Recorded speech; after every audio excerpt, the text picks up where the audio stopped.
pada ayat yang ke-16 sampai ayat yang ke-19. Ayat yang ke-16 sampai ayat yang ke-19, Bapak Saudara. Bersama kita baca ayat ini. 1, 2, 3. Tuhan berfirman kepada Musa, inilah nama orang-orang yang harus membagikan tanah itu kepadamu sebagai milik pusaka, Imam Eleazar dan Yosua bin Nun. Lagi haruslah kamu mengambil seorang pemimpin dari setiap suku untuk membagikan tanah itu sebagai milik pusaka. Inilah nama orang-orang itu dari suku Yehuda, Kaleb bin Yefune. Ya, puji Tuhan. Saudara, dalam pasal 34 menceritakan tentang sudah dibicarakan, ya, sudah dipersiapkan akan dibagi tanah kalau mereka sudah merebut tanah Kanaan. Mereka belum memiliki tanah Kanaan, saudara, tetapi mereka sudah mempersiapkan sedemikian rupa. Ya, saudara, inilah juga yang harusnya jadi pelajaran buat kita. Ya, orang Israel itu, saudaraku, kenapa mereka pintar? Ya, sebetulnya bukan cuma karena pintar IQ, tapi yang saya dengar, kalau mereka mau mengerjakan segala sesuatu, saudaraku, mereka sudah memikirkan masak-masak. Gitu. Ya. Mereka bukan cuma asal maju perang. Mereka sudah memikirkan banyak hal, ya. Kekuatan mereka seperti apa, kekuatan musuh seberapa besar, ya. Kalau mereka begini nantinya jadi seperti apa, kalau mereka begitu jadinya seperti apa, kalau sampai gagal harus bagaimana, ya. Mereka sudah berpikir dari semua sisi, Saudara. Itulah orang Israel, ya. Orang Yahudi cara berpikirnya seperti itu. Jadi berpikiran matang, ya saudara. Kalau merencanakan itu matang. Kalau merencanakan mau melakukan sesuatu sudah masak dipikir, ya saudara. Dengan segala resikonya, dengan segala kemungkinannya, kemungkinan gagalnya, kemungkinan bagaimananya, saudara, seperti itu. Kita tidak membahas itu, saudara. Tapi yang saya mau sampaikan pada pagi hari tentang di sini kembali disinggung, disebut, ditulis seorang nama yang bernama Kaleb bin Yefune. Dan saya, saudaraku, saya hanya membayangkan, ya saudara, Kaleb itu orang besar. Kalau saudara lihat, Kaleb itu orang besar. Kaleb itu orang yang luar biasa. Ya, kalau saudara melihat sejarah, bagaimana dari saudaraku, para pengintai yang ada, saudaraku, ya. 12 pengintai, mereka diutus hanya 2 orang pengintai yang memberitakan kabar baik, yang 10-nya tidak. Jadi Kaleb adalah penentu, saudara, ya, penentu. Bayangkan kalau waktu itu Kaleb berpihak kepada 10 pengintai yang memberitakan kabar busuk, ceritanya jadi parah. Karena Taurat, saudara, itu mengajarkan 2-3 saksi, ya saudara. Jadi artinya kalau hanya 1 saksi saja berat sekali. Ya, Taurat mengajarkan bahwa 2-3 saksi itu bisa diterima. Ya, sudah. Kalau ada dua orang yang bersaksi itu jadi punya kekuatan. Tapi kalau 1, tetapi kemudian kalau saudara melihat perjalanan selanjutnya hanya menceritakan saudara Kaleb hanya 1 orang yang jadi pemimpin suku. Dia jauh karirnya, kalau kita bicara karir, sudah jauh sekali sama Yosua. Yosua jadi pemimpin, Yosua jadi pengganti Musa, tapi Kaleb hanya tinggal di situ, jadi kepala suku. Dan ini bukan sesuatu yang mudah loh, saudara. Kalau saudara sama-sama punya andil jasa, ya, berjasa dalam satu hal. Lalu kemudian sepertinya yang kawan satu lebih diangkat, lebih ditinggikan dan kita enggak, itu bukan sesuatu yang gampang. Yang satu mendapatkan kemuliaan yang lebih dan kita enggak. Kita biasa-biasa aja. Dan itu bukan sesuatu yang mudah. Saya hanya membayangkan diri saya. Kalau saya jadi Kaleb, maka akan ada banyak pergumulan saya nggak ngerti, saudara. Tapi kalau saya bayangkan, kalau saya jadi Kaleb, ya saudara, maka akan ada banyak pergumulan dalam hati saya, ya. Ada banyak pertanyaan-pertanyaan, kok Yosua, kenapa saya enggak? Yosua diangkat, kenapa saya enggak? Yosua dipermuliakan, kenapa saya enggak? Saya punya andil loh. Ya. Saya punya andil. Kalau saya tidak hadir, kalau saya berpihak, berbeda, tidak memihak kepada Yosua, maka beda ceritanya. Ya. Pemberontakan itu akan semakin hebat. Selepas Tuhan hadir atau tidak, ya, tetapi kehadiran Kaleb ini jadi satu penentu yang kuat sekali. Tapi saya lihat ini Kaleb orang hebat. Kata Kaleb, saudaraku, nama Kaleb, ya saudara, punya arti anjing. Kaleb itu anjing. Kaleb itu anjing. Arti namanya itu Kaleb itu anjing. Dan saya melihat disinilah, saudara, disinilah kemudian saya melihat ada hal yang kita bisa belajar dari Kaleb. Saya dan saudara tentang kehidupan, ya. Karena kemudian tantangan dalam hidup kita adalah tentang kehidupan. Menjalani kehidupan ini, tantangan yang besar itu bukan tentang ibadahnya, bukan tentang doanya, bukan baca firmannya, bukan ibadahnya, bukan praise and worshipnya, bukan. Tetapi tantangan selanjutnya adalah kenyataan yang selanjutnya yang kita harus hadapi adalah kehidupan sehari-hari, di mana kita ketemu ini, ketemu itu, dengan segala macam ceritanya, dengan segala macam pergumulannya, dengan segala macam masalah-masalahnya. Dan ini yang kita belajar. Kaleb, saudara, yang pertama yang saya temukan Kaleb, ya saudara, yang nama artinya anjing, saudara, tahu porsi. Sama-sama bilang sama saya, tahu porsinya. Tahu porsi. Anjing itu tahu porsi. Saya lihat jatah yang tuannya kasih, dia tahu porsi. Dia pengen, ya.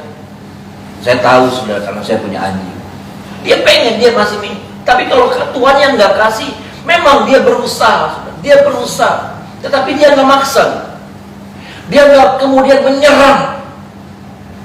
menyerang tuannya ke, ya. Dan saya lihat Kaleb ini anjing yang terlatih. Ada anjing yang tidak terlatih, tapi Kaleb itu anjing yang terlatih.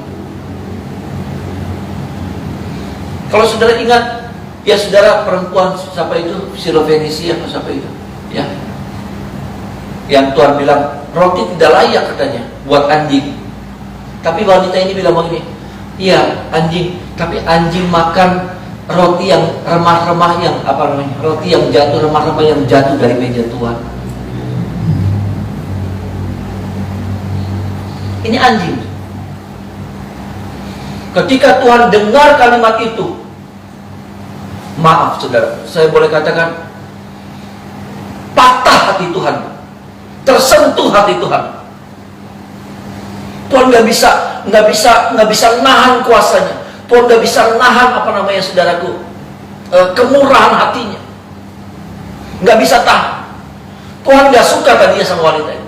Tapi ketika dia bilang, iya tapi anjing makan remah-remah dari meja Tuhan, nggak bisa tahan.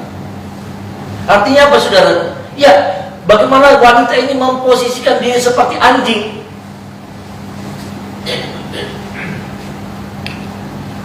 Karena kalau kita merasa kita punya porsi, saya harus dapat porsi sekian Tuhan. Saya minta porsi sekian Tuhan. Saya minta jatah yang seperti ini Tuhan. Kalau kita sudah melakukan ini, kita sudah melakukan itu, kita sudah mengerjakan ini, kita sudah mengerjakan itu, kita sudah memberi ini, kita sudah memberi itu, kayaknya kita punya jatah istimewa. Ini firman juga buat saya, buat kita semua. Kayaknya kalau saya sudah melakukan ini dan itu, kayaknya saya punya jatah.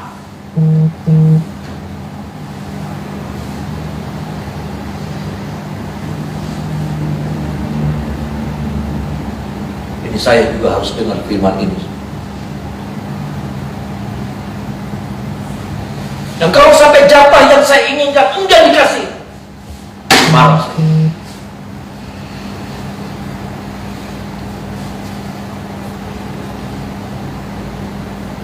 Anjing enggak. Anjing betul. Anjing kadang-kala minta belas kasihan. Dia gitu. Atau dia nyabrang-nyabrang pas kaki. Tapi kalau Tuhan yang nggak kasih, ya udah dia. Dia nggak jadi benci sama tuannya. Dia nggak jadi sakit hati. Dia nggak jadi nyerang tuannya. Saat tuannya, kalau makanan itu habis itu dimakan habis sama tuannya, ya saudara, dia nggak dapat, ya dia cuma dapat sebagian kecil saja barang. Tapi kalau anjing ini dipanggil sama tuannya, dia tuh datang. Nggak ada yang namanya bawa muka. Nggak ada. Iya kan saudara? Nggak ada saya ngelihat anjing waktu saya nggak kasih, popot saya nggak kasih, lalu dia melirik sama saya.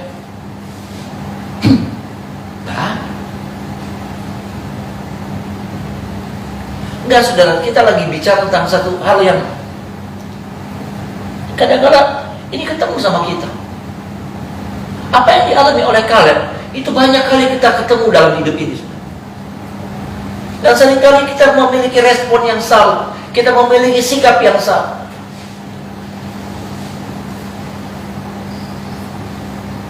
Saya suka memiliki sikap yang salah.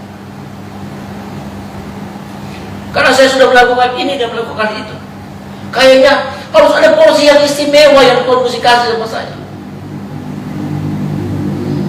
Dan kalau porsi itu saya rasa enggak seperti yang saya inginkan, saya kecewa sama Tuhan. Saya marah.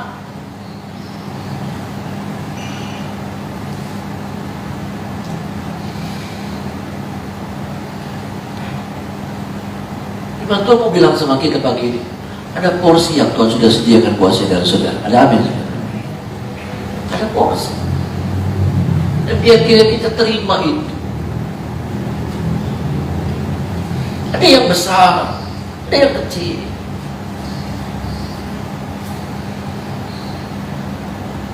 Tapi firman Tuhan ingatkan sama kita harus belajar dari Kaleb, menempatkan diri dengan sesungguhnya secara benar di hadapan. Kalau Kaleb cuma bilang begini, Kaleb cuma punya prinsip begini. Kalau saya bisa melakukan itu, melakukan ini, ya memang saya anjing, saya hanya mengerjakan apa yang disuruh sama Tuhan. Keren.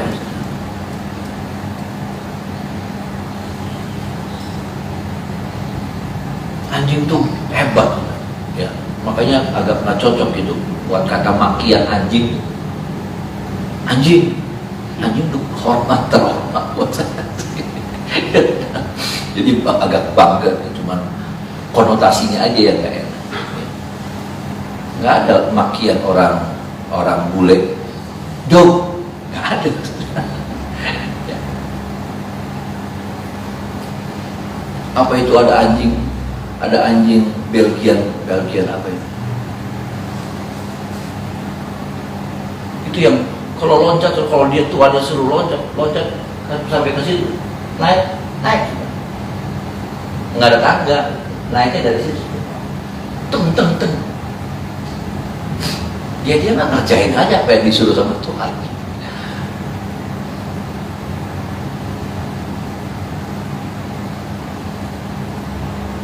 Waktu saya baca ini, saudara, kadang-kadang saya merasa, kayak saya belajar, saya kagum sama Kaleb. Jasanya itu besar buat bangsa Israel. Jasanya besar buat misinya Tuhan besar. Tetapi saat dia harus menerima satu kenyataan bahwa Yosua yang diangkat, bukan Kaleb yang diangkat, bukan saya yang diangkat, dia tunduk. Dia tahu porsi. Rasanya pengen, saudara, ada nggak saudara kalau saudara jadi Kaleb, ada nggak rasa pengen jadi begini? Ya paling nggak saya jadi wakil lah. Kan Yosua nggak ada wakil. Dia ngeliat begini, Musa punya Harun, iya kan saudara? Musa nih punya Harun. Paling tidak terbersihlah pikiran di hati. Ya paling enggak saya jadi Harun buat Yosua. Enggak. Enggak. Ternyata komposisinya, saudaraku, enggak ada begitu lagi. Enggak ada Harun, enggak ada Musa dan Harun, cuman Yosua sendiri. Saya mau bawa saudara tentang satu, ketika kita masuk dalam satu situasi seperti itu, satu situasi yang megah. Kadang-kadang kita gagal, kita kecewa, kita marah, kita mutung, kita patah semangat untuk hal apapun, bukan cuma pekerjaan Tuhan, baik dalam hal sekuler kita, bisnis apa, pekerjaan, ya. Sama-sama kita ngajuin usaha, ya, perusahaan, tapi orang itu yang diangkat kita.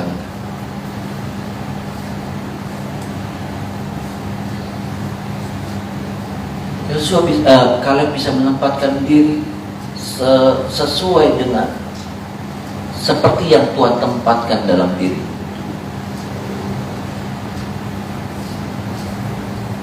Dia tahu porsinya, dia pengen.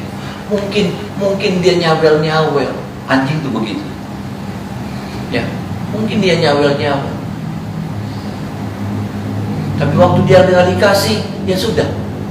Waktu makanan itu sudah habis, dikasih ke satunya, saudara. Ya sudah. Ya.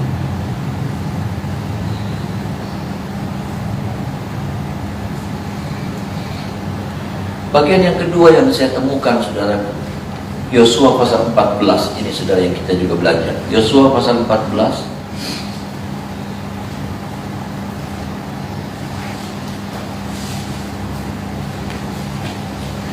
Yosua pasalnya ke-14, Bapak Saudara.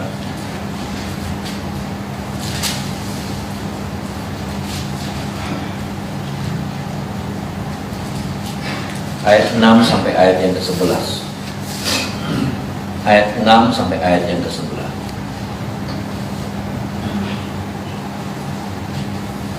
Sama-sama kita baca, saudara, sampai ayat yang ke-11. Mulai ayat yang ke-6, 1, 2, 3. Bani Yehuda datang menghadap Yosua di Gilgal. Pada waktu itu berkatalah Kaleb bin Yefune orang Kenas itu kepadanya, engkau tahu firman yang diucapkan Tuhan kepada Musa abdi Allah itu tentang aku dan tentang engkau di Kades Barnea. Aku berumur 40 tahun ketika aku disuruh Musa, hamba Tuhan itu, dari Kades Barnea untuk mengintai negeri ini. Dan aku pulang membawa kabar kepadanya yang sejujur-jujurnya.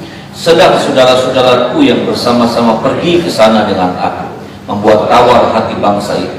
Aku tetap mengikuti Tuhan Allahku dengan sepenuh hati. Pada waktu itu Musa bersumpah katanya, sesungguhnya tanah yang diinjak oleh kakimu itu akan menjadi milik pusakamu dan anak-anakmu sampai selama-lamanya. Sebab engkau tetap mengikuti Tuhan Allahku dengan sepenuh hati. 10. Jadi sekarang sesungguhnya Tuhan telah memelihara hidupku seperti yang dijanjikannya.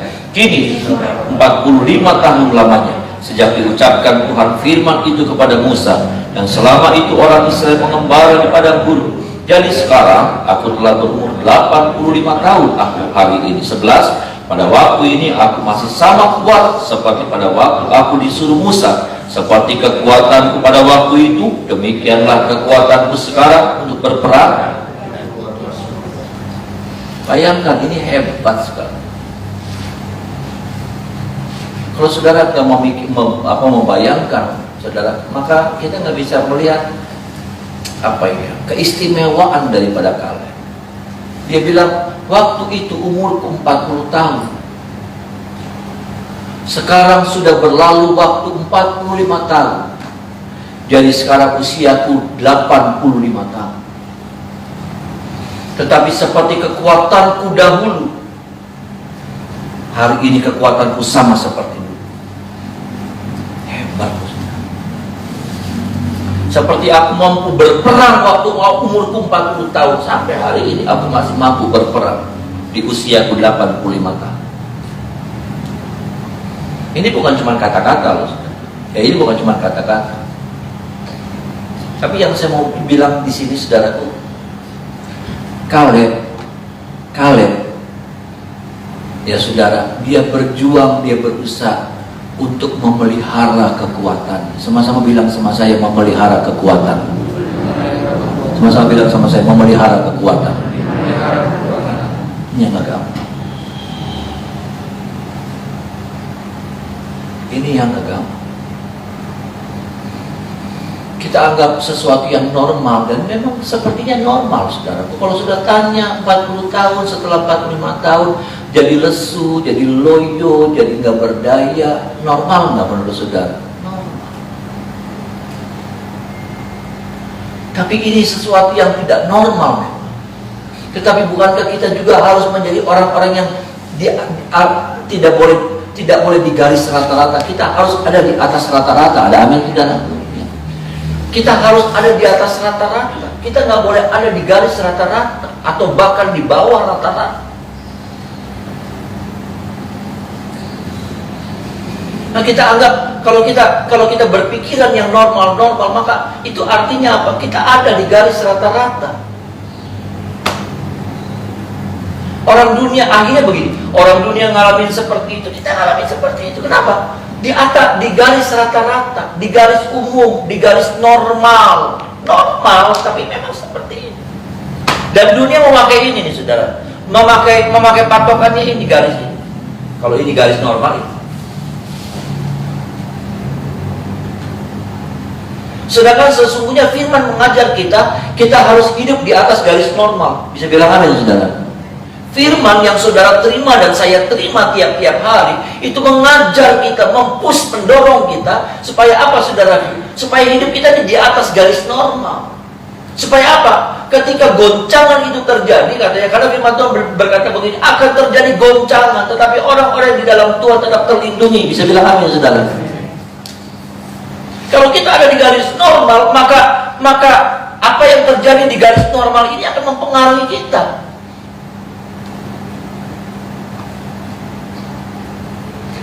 Makanya kalau saudara lihat, saudara, pesawat gede berbadan lebar, ya 787, saudara, apa namanya, berapa lama itu ya, 38 berapa tuh, ya saudara, 380, ya saudara, itu pesawat 777, ya saudara, itu mainnya terbangnya di atas.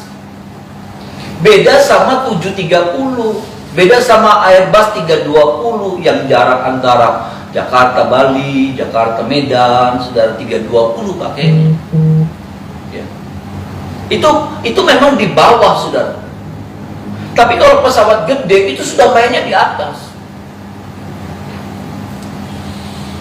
Saya dulu, saudara, pergi ya waktu itu ke Hong Kong cari pesawat murah, pakai apa itu ya, sudah Tiger tak apa gitu. Pakainya 320, sudah, pesawat kecil. Itu mainnya di awan, saudara. Jadi itu enak ya, saudara, bisa lego-legoan tuh, saudara, bisa ngelego ya. Jadi nanti kena awan tuh dia jatuh gitu. Karena dia nggak boleh di atas.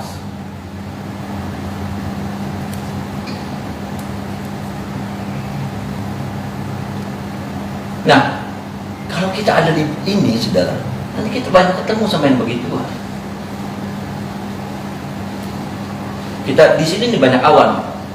Kalau kita bicara tentang penerbangan, kita akan ketemu sama awan lagi. Tapi kalau udah berbadan lebar, saudara, kalau saudara udah pergi pakai pesawat besar, itu awan di bawahnya, saudara.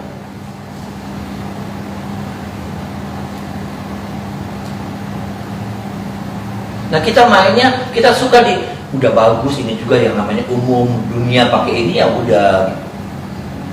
Daripada di bawah standar, iya betul. Tapi akhirnya sudah ngalamin itu yang namanya goncangan-goncangan seperti itu.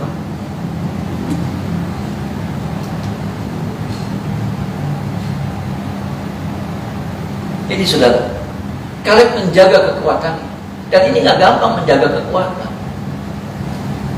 Ya, dan itu yang menjadi PR besar kita sampai mati. Amin. Amin, saudara. Ini PR besar kita sampai mati. Ini PR besar saya sampai mati. Saya nggak bisa bangga, kalian nggak bisa bilang begini 45 tahun yang lalu, opa. Apalagi kalau dia ada keturunan Belanda. Ya. Opa, ya tahu, ya. Opa itu jagoan.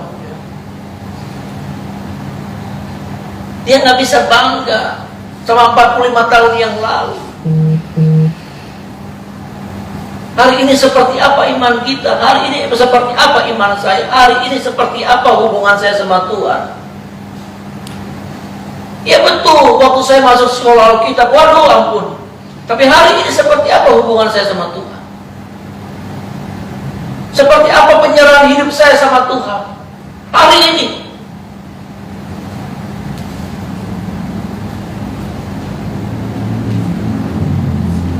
Ada banyak orang-orang yang tidak menjaga kekuatannya. Dibiarkan kekuatan yang lemah.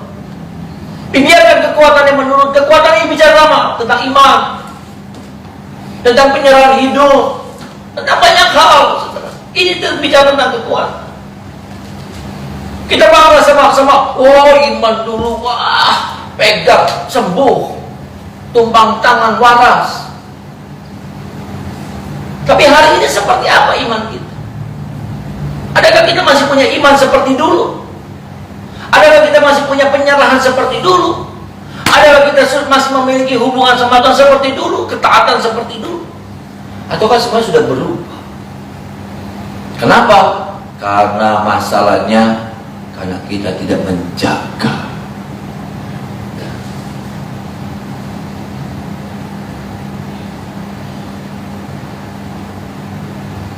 Menjaga tuh saudara, menjaga tuh yang ngelihat. Kalau saudara mau naik mobil, saudara lihat ban kempes enggak.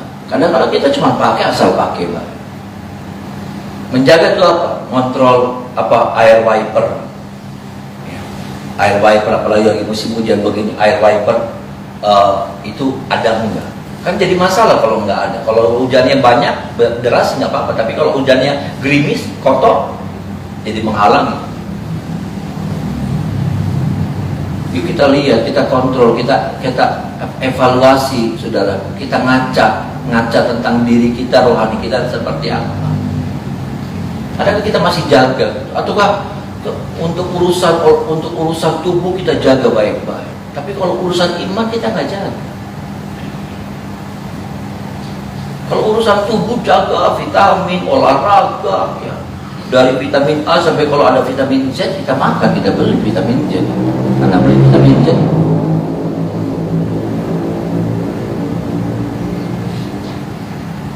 Dari B1 sampai B12. Ya tentunya B2 saudara, itu juga penting buat kita. Ya. Vitamin B2 ya saudara. Ini saudara. Enggak, ini sama-sama saudara, saya juga lagi jaga. Perjalanan saya ini selalu jaga iman saya seperti apa setelah. Saya harus jaga iman saya seperti apa. Saya harus jaga pengharapan saya seperti apa. Saya harus jaga hati saya seperti apa. Saya harus jaga ketulusan hati saya seperti apa. Jangan sampai kemudian jadi berubah. Yang tadinya tulus dulu, tulus sekarang sudah jadi bulus. Dari yang tadinya lurus jadi sekarang belok-belok hatinya. Dari bersih hatinya sekarang jadi kotor. Aduh, kepahitan, kebencian, iri. Aduh. Kalau kita nggak jaga, ini hati, saudara. Ini hati akan kotor. Kalau ini hati nggak dijaga, aduh, semua kita melihat, kita ngedengar, kita ngalamin orang apa semua ini jadi kotor ini hati. Nah, mari sama-sama kita buang, saudaraku. Saya terus berjuang untuk membuang ini.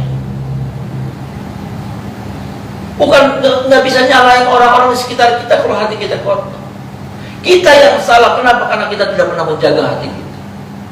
Kita nggak pernah membuang apa yang sudah lolos tembus hati kita. Kita berusaha nggak pernah berusaha membuang itu. Ini nggak gampang, saudara. Ini sebuah pekerjaan yang nggak ada habis-habisnya. Kayak saudara bersihin rumah, apakah saudara bilang begini, terus dibersihin minggu wingi wis, bulan wingi wis. Karena tiap hari potensi kotor itu selalu terjadi.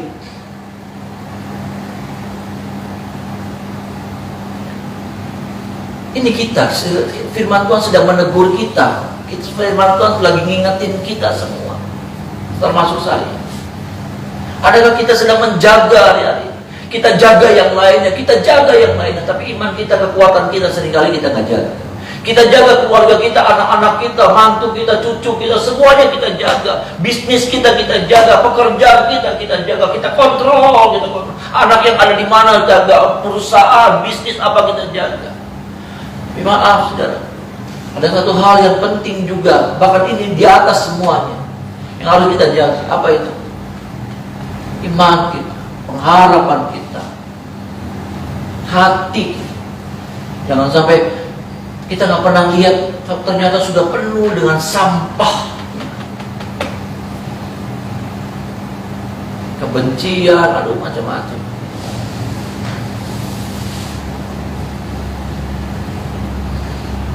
Amarah, ya sudah.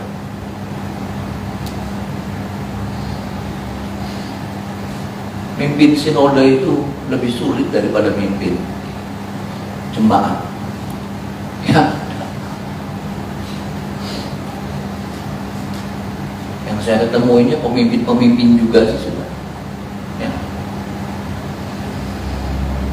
Ya gampang saudara. Saya mesti jaga hati, kalau enggak aduh. Habis ini periode ini hati saya berantakan, hati jadi hitam, dari bagus jadi hitam. Sama pelayan-pelayan Tuhan juga, jangan sampai pelayan-pelayan Tuhan ini, pelayan-pelayan Tuhan itu nggak gampang. Jadi saudara jadi pelayan Tuhan nggak gampang. Karena kalau saudara nggak hati-hati, saudara pelayanan saudara malah bisa membunuh iman saudara. Pelayanan saudara bisa membunuh hati saudara. Kalau saudara nggak bisa jaga. Saudara nggak bisa bilang, oh ini kan pekerjaan sorga. Iya, pekerjaan sorga. Tapi yang saudara jumpai adalah manusia.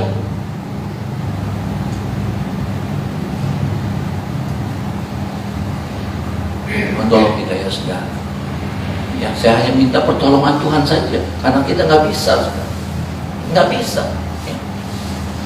Tembak sini, tembak situ. Ya, kita cegah di sini, udah datang yang di sini. Ya. Kita cegah ini ini masih belum selesai, ini sudah datang, ini cuma luka. Iya kan?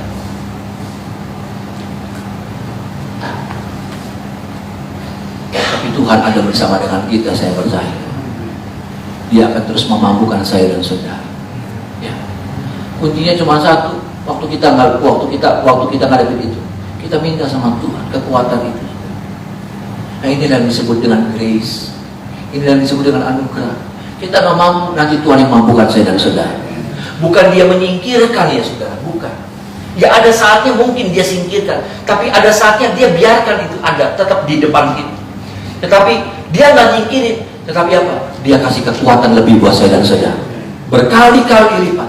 Untuk apa? Sampai akhirnya yang ada di depan kita yang tadinya berat jadi ringan, karena kekuatan Tuhan itu diberikannya, dilimpahkannya kepada saya dan saudara. Mari kita menyembah Tuhan, saudara.